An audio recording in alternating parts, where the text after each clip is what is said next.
us now is Tennessee Congressman Tim Burchett. Sir, thanks for joining us. All right, Jim Jordan didn't get the votes yesterday. Is he going to get them today? I think he's very close. The lobbyists are working very hard against him.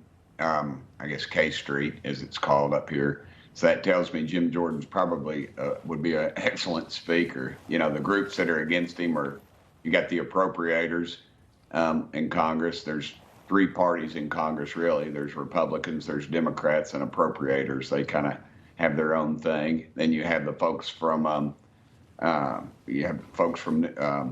the freshmen, the younger group, and then you have the folks that are primarily, some people call them war hawks or whatever. They're not necessarily bad folks. They're aggressive with our military.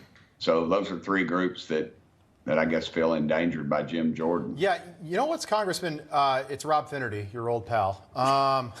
I'm wondering, here we go again. Yeah. Here we go again with this conversation, right? So we just had your colleague, Matt Rosendale, on a few minutes ago, and he said the same thing about K Street, and this is the first I'm hearing about this. I've never heard of K Street, actually. Yeah, it's the lobbying, boulevard down there in D.C. where people lobby, basically, and get paid huge sums of money. What don't they like about Jim Jordan? And if you could be really specific, that would be helpful. Very specific.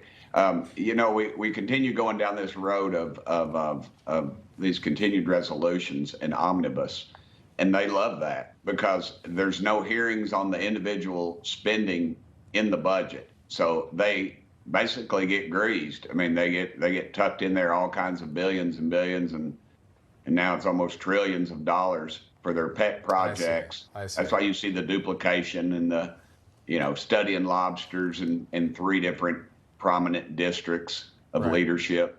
You just see it going on down the list, and that's why. You're right. In the old days, it used to be fine. We'd have a spending bill, and Tim Burchett, Tennessee, would attach something to rename a post office in his district, something that doesn't matter outside of the district. Now we're seeing, $50 billion for Ukraine, another $50 billion for Israel, tacked onto a bill that's supposed to target spending in defense or something like that. So there's a problem. Here's my question. He's got to pick up 17 votes today. May or may not happen.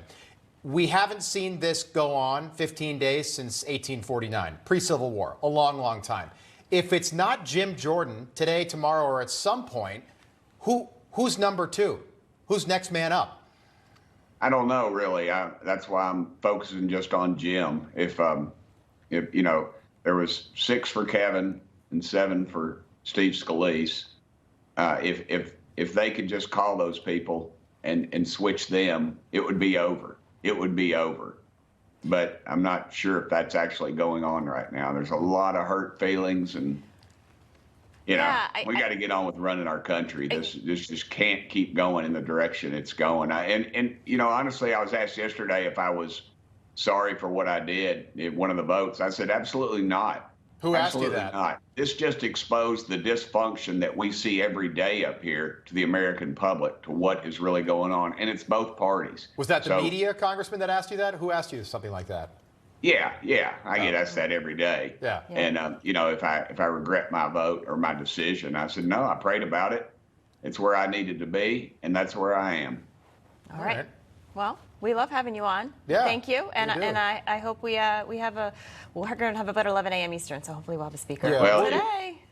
if this goes bad, you'll probably have me on as a former congressman, because I can assure you the K Street and the big boys do not like Tim Burchett, and they are financially mounting an effort against me. I can tell you that. Well, I know that you're very popular in your district, not just because of your skills on the baseball team there down in Congress. And don't forget my incredible good looks. You never want that goes without saying, sir. That goes without saying.